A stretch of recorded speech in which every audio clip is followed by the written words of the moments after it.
Okay, so we have half an hour or so before tea. If there are any questions or things that might be helpful, we have a couple of remote mics, so somehow we'll just pass the mics to whoever would like to ask a question, and that way everyone can hear.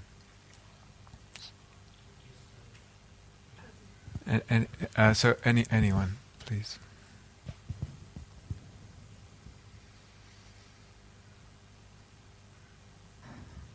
Yes, hi, Bridget.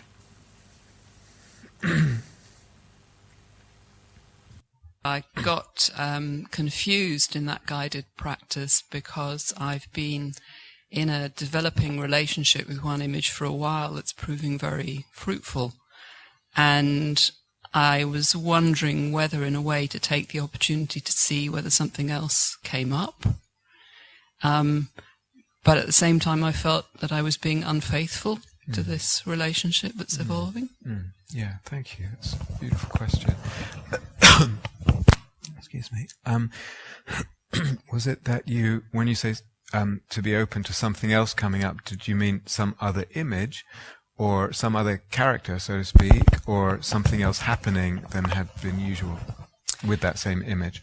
No, it was more to whether another image... Yeah, okay. Yeah.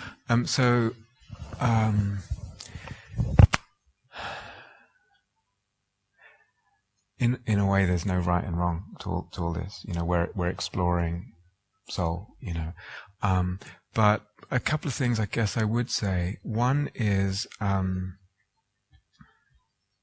it's not necessary to change image in terms of what we want to explore. So if we're exploring the imaginal and eros as will unfold, what I want to say is anytime there's an image, there's eros. Okay, and that might feel like, oh no, I don't think there is, but there is in the way that we mean by eros. It might not be so noticeable. So, in other words, it's kind of implied in the guided meditation that eros may be really obvious and really like not very subtle, you know, and really sexual, let's say. But any imaginal relationship, I would call it erotic. Now I'm going to unfold what that means more as we go on. But so there's two aspects to staying with the same image and kind of getting a little bit more attuned and sensitive and noticing what's actually involved in that relationship. Does that make sense? So in other words, it's fine to stay with it, absolutely fine, wonderful, and you might notice more and more about the texture and the qualities of in that relationship. Does that make sense? Yeah. It might also be that what happens with an image that's a regular image for you is that the nature of the relationship changes. So it's the same image, but the relationship, like relationships do, they evolve, and sometimes in quite surprising ways. So, you know, again, this is just staying with the image and seeing what happens. So it could be that on the face of it, nothing much new happens, but I'm actually noticing more than I had before. Option number one. Option number two is I stay with the same image and I am faithful to the image. It's really beautiful language. We're faithful to that image. I'll say something more about that in a second. But in being faithful, it means I'm really open to that image and open to, you know, what I put in and get back and what the image gives to me. So it evolves, it's dynamic, we don't know what's going to happen. So that's both of that staying with the image, yeah? The third thing to say is a little bit different, is that I would say, at least the way I've taught it so far, is that we're polyamorous, imaginally. So we're also polymorphously perverse, but we'll come back to that later. So what that means is it's not being unfaithful to have many images. And I would say the nature of most people's psyche is that there are many images. So it's not just because I have this multiple and sometimes contradictory images, it doesn't mean that I'm not faithful to one. Do you see what I mean? So it's different than the way we usually think about what it means to be faithful in relationship. Does that make sense? So that's another, to me, it wouldn't be being unfaithful. It's complicated, I think, or made more difficult by the ways we tend to think about, especially erotic relationship in the large sense in most Western culture, but also religious relationship. Do you see what I mean? So, it's interesting here, and we had another one that we may or may not bring in, but typically there's one Buddha, or it's Jesus. But then you can see even in religions how Jesus, then Mary comes, and then the different saints come. There's a tendency, and we'll get to this more and more, as soul does its thing, as soul making happens, there is a making manifold, more and more and more. You understand? So more images, more separate images, more contradictory, more complementary images, but also one image starts to get more and more complicated, create more faces, more aspects. Does that make sense? So, and as I said, you see that in institutional religion as a kind of cultural, historical movement towards. So we got Buddha, Kuan Yin, we had Tara, that's what happens historically. And you'll see it internally in your own, so to speak, in your own soul-making process. But none of those options, to me, are being unfaithful. They're all valid, beautiful potential exploration. So, in a way, I haven't really answered your question, but do you want to say anything? No? How does that sound? Okay? Yeah? Yeah. Okay. Yeah. Okay. Please, anybody? Yes, Andy.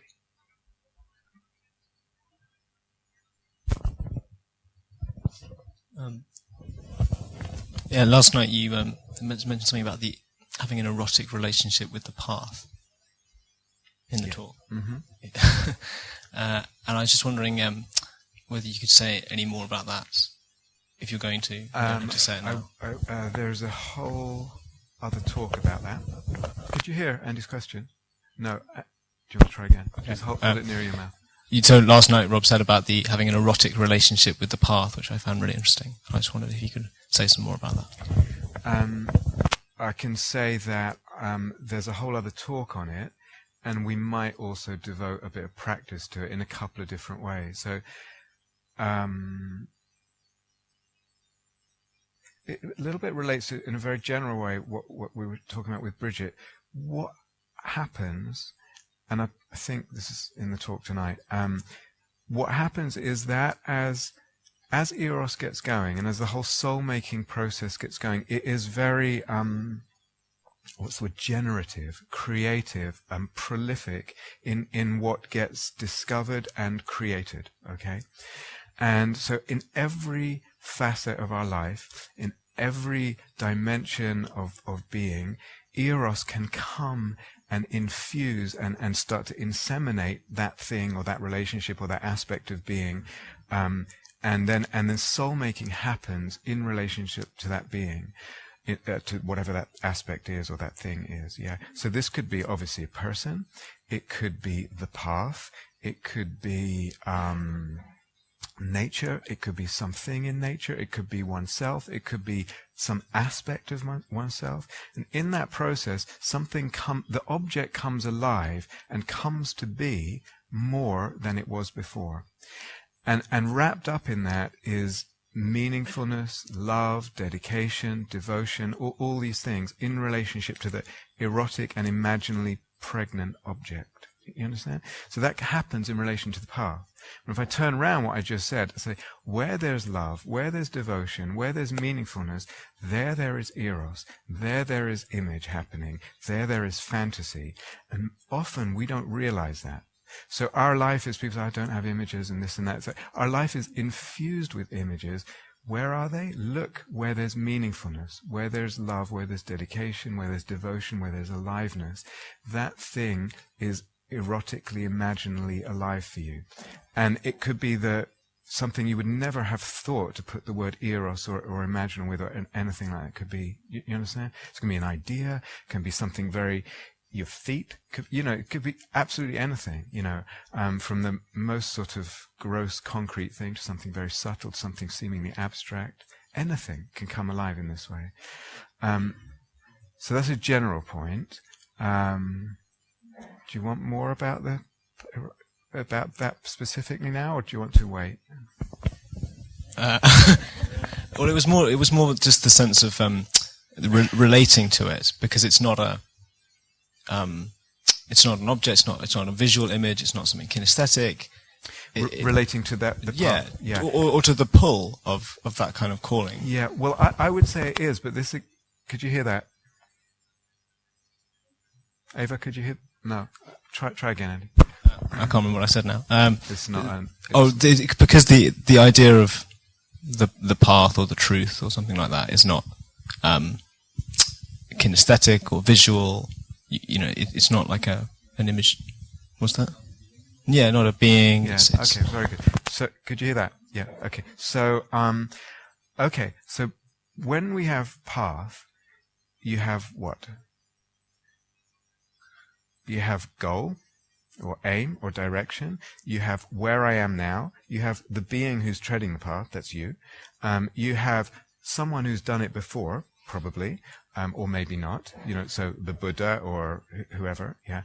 So what you get with any image is you get an imaginal constellation involving self, other, thing, the world that it's happening in, time, all that stuff. So when you say the path, depending on how Buddhist or not Buddhist or what you conceive your path is, there'll be someone or some teacher. There'll be your image of yourself on the path. We may come back to this in quite a big way. It's like, what do I fantasize is my job on the path? What am I actually doing here? What is my fantasy of awakening? So actually, again, it might not be visual, but there are sort of usually not quite fully conscious fantasies going on in the imaginal constellation of what we are devoted to. Do you understand? Mostly, we don't realize that fantasy is going on, that the whole thing is being beautifully supported and propelled and impregnated with fantasy, because we tend to think of fantasy as a derogatory thing. But so we don't realize that, and then secondly, we don't quite know what they are. Like, we're not quite conscious of everything that's wrapped up. Does this make sense? Yeah, perhaps I didn't phrase the question very well. It was more the sense of relating to that pull, almost like a being, even though it's not one. Yeah. So there's something very, it's not the Buddha, it's not, I don't even know what it is. Yeah, but okay. Some other, okay, but that's not, yeah, that doesn't have so much of a kind of beingness to it, and yet there's a calling, it demands something of you. Okay, so I would, again, and I just dropped it in very, very briefly in the guided meditation, an image may not have a discernible form. You understand? So we turn that image, I see he looks like this, or she looks like that, or whatever it is. But an image can be something as sort of vague as that's constellating still as an image. And I'll say again what I said before, and around that, in relationship to that, is still the fantasy of the self, the movement, the world that it happens in, the tradition that it happens in, the history, the future, do you understand?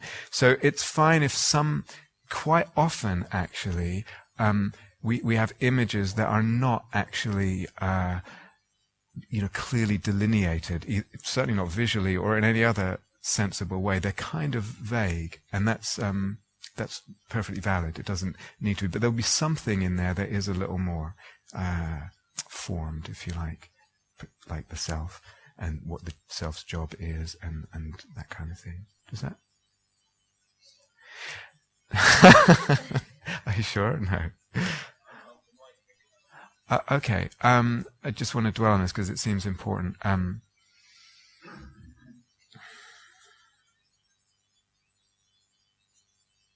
Conscious of taking up time, but I just it was more that doing the kind of practice we did just when you do the guided meditation seems harder to do with something so nebulous. Yeah. Maybe that's what I was getting. Well,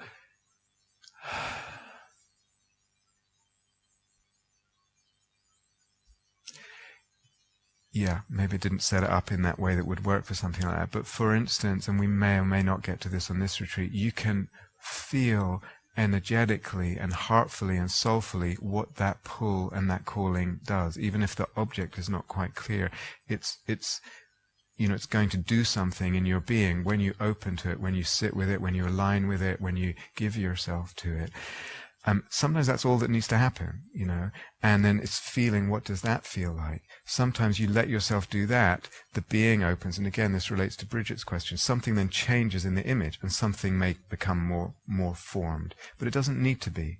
You understand? It's not like, it would be better if it was in Technicolor and really clear or whatever. It's not necessarily, but there's a fullness and a multi-dimensionality and a multifacetedness of that whole erotic relationship, that you can, again, you can find your way into it and let it fill out more without demanding that it be like this or like that or have a certain form, or, you understand?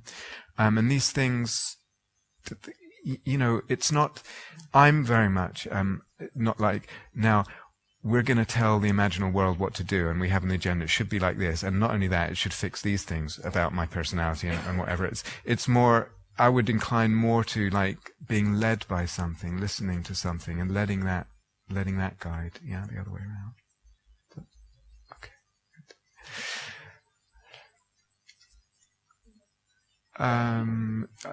Okay.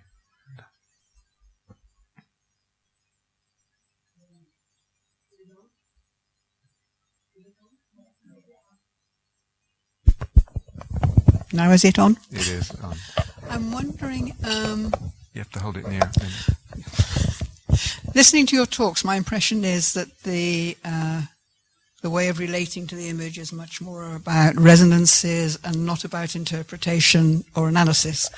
But I'm wondering, perhaps, in early days, when it's something that is being learned and becoming more familiar, it seems that there might be a place for moving between the receptivity and some analysis or interpretation.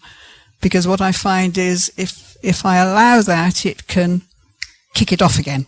It can get something moving again. So if I understand, so early days, you mean early days there's in an association, or there's oh yes, I can see why. Yeah. So by early days, you mean early days in your practice? Yeah. Okay. Yeah. And so if I understand, so something makes sense sort of analytically, or why a certain image would come up or something like that. And then that kickstarts what?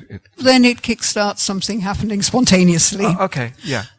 Yeah. Absolutely fine. The thing about soulmaking is that I would say every dimension of our being is involved, every facet. So for me, it absolutely includes the intellectual faculties in all kinds of ways. All kinds. This is just the answer that's coming now, but the only caution I would give is don't limit. Mm-hmm.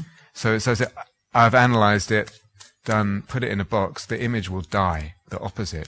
If though you have this sense or grant, play with the idea, entertain the idea that the image is infinitely meaningful.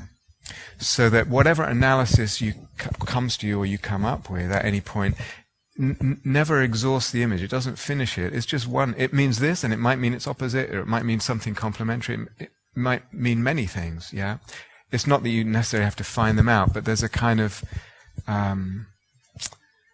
superabundant depth to the. Does that make sense? So fine, absolutely, and especially again, you're finding what works for you with this. I really encourage experimenting, with what works and what gives it life, etc.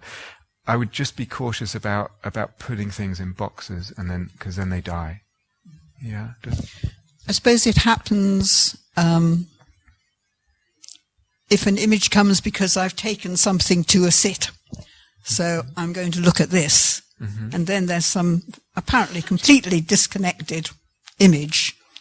Then at some point there'll be oh yes, I can see how this relates back. You mean you've to what the question or the issue I brought to the sit. Okay, yeah, sure. Yes. And how about this? So very good, yeah, beautiful. And how about the image was always there? what drove the issue was the image. Do you understand? Okay, that's interesting. So the image, it's like we're playing with an idea here, partly. We're playing with the idea that image is primary. It's not how we tend to think, at least not in this culture.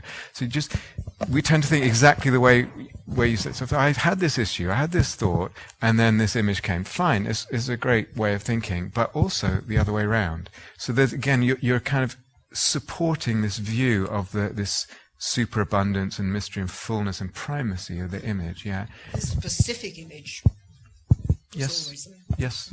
Yeah, absolutely. So, you understand, you're just playing with different concepts there in a larger sense. And that sort of involvement of the intellect can really be fertile for the whole soul-making process. It kind of gives it more soil and more structure to unfold in and grow. Does it? Yeah? Okay, lovely. Yeah, is that Mary?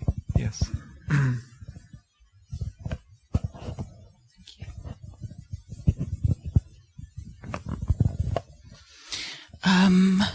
Two quick little things, really. One is, and they've come out of things that both Catherine has said and you've said. One is, first is what Catherine said, that every desire has an object. Mm-hmm. And I find that problematic. I understand it because that's the psychology of desire. That's how it's spoken about. But I've worked for quite a few years now with Prapto. Suprapto Suryodharma, a Javanese movement teacher, and he always says, not subject-object, but subject-subject. Mm-hmm. And I think it relates to what you say about allowing an image its autonomy. Mm-hmm. So there can be a lot of problems if you start thinking about an image or a tree or a flower as an object. That's just something I wanted to share. And the other thing is, the problem, I have a difficulty, it's probably just how I image soul. But I don't feel a difference between heart and soul. Mm. Heart gets bigger sometimes, but it seems to be the center and the engine of soul for me. And what do you mean by heart? Exactly. I think I feel it in the energy. I feel it here. Mm-hmm. And sometimes it stretches and can stretch way out there. But any image that has that kind of resonance, this is where I'll feel it in the body as well, all over the place. Sure. And I'll get mentally excited. But that's the center. Catherine and I were talking about this actually recently over a while. There's no reason to change anything there. I would just be quite open. So it may be that for you, this is the let's say the center or the faculty or the instrument of soul perception is here. Fine. For me personally, it's not located in any one place, but it does definitely involve energy body. It has to be involved. Okay, but for you, it might be centered here. For someone else, who knows? Yeah. So great. And in some of the Sufi traditions, they talk about heart is the center of soul perception. It's not quite what we mean by just openness of heart and sort of emotionality. Yeah. Okay. So there's linguistic problems here. There might also be, and I'm not sure, I don't know the answer. There might also be just personal sort of ways we tend to feel this differently, and that's fine. Again, I would just keep open. It might be that's always going to be like that way for you. It might be it evolves. In terms of soul, and again, I can't remember what's in the talk tonight, but I might touch on it. So we can talk of soul as a subjective entity, as if it's a subjective, and like we talk about mind or something like that. We can also talk about soul as just a way of relating. And that takes it out of this where is it sort of thing. It's in the relationship.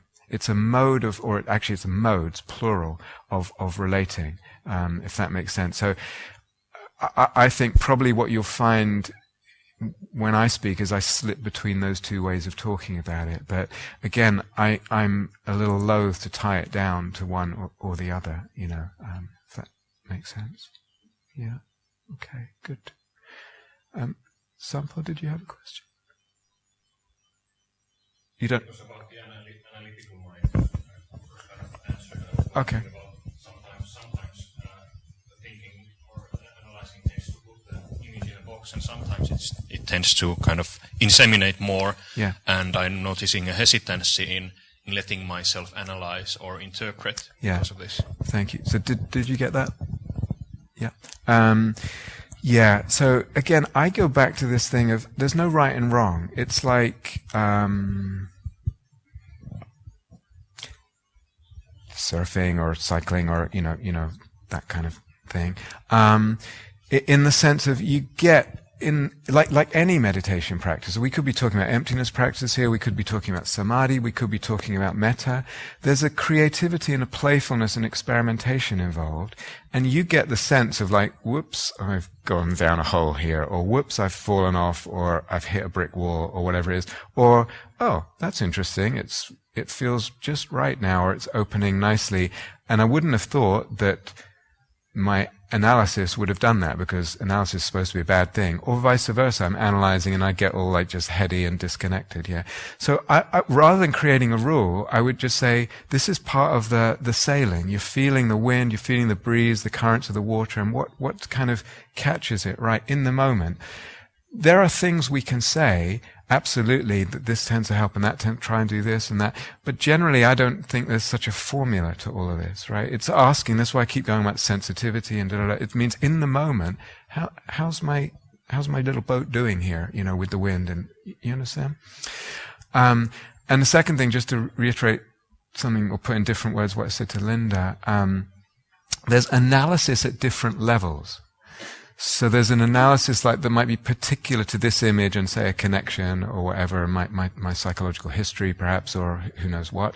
But there's also kind of just the analysis in terms of understanding, for instance, the whole process of soulmaking and how that happens. So there's a kind of, do you understand? It's more like a meta level.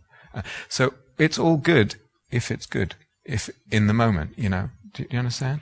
I would be wary of giving kind of prefab formulaic answers, really. How does that sound? Sounds good. And will you be talking more about transforming the craving, clinging desires into more erotic desires instead? Because that's also something that with some images, especially in the guided, when you suggested that just bring an image of your choosing, there might be like, well, it's not exactly like a divine image at the moment, but it feels like there might be something coming on. Yeah. It might just turn out it was something I craved or felt was cool or whatever. Yeah, sure. This is, I think we'll be talking about it more. I'm pretty sure we will. I actually can't remember what's in the talk, but I'm pretty sure. If not, let's talk about it more. Basically, yes, we can move. So you can have eros, all that lovely divinity and multidimensionality, and then, whoops, it's just contracted into craving. How do I know? Energy body is one thing, that tells me with craving, the energy body contracts. That's one signal. But similarly, we can stay with something and say, oh, this is, this shouldn't work, or this is craving, whatever. And the way of relating to it, and it might have to do with bringing the heart more involved. It might have to do with getting the energy body more involved. So one way to lean it more towards eros is to really get the whole energy body involved and expand that field. When there's craving, the energy body also contracts, the awareness contracts, maybe to one area in the body. I mean, sometimes like extremely, sexually, sometimes what can happen is the awareness contracts to one area of the body. So what can really help is opening that, getting the whole energy body involved.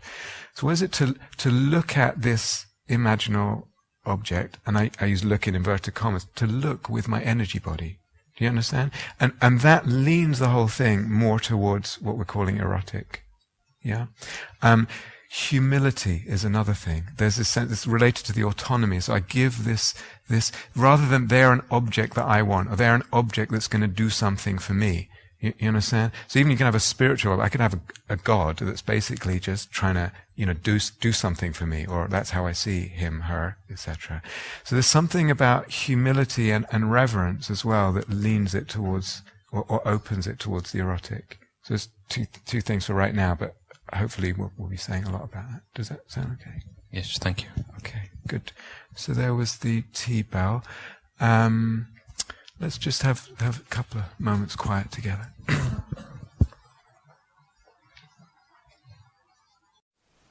Thank you for listening. To learn how you can support the teachers and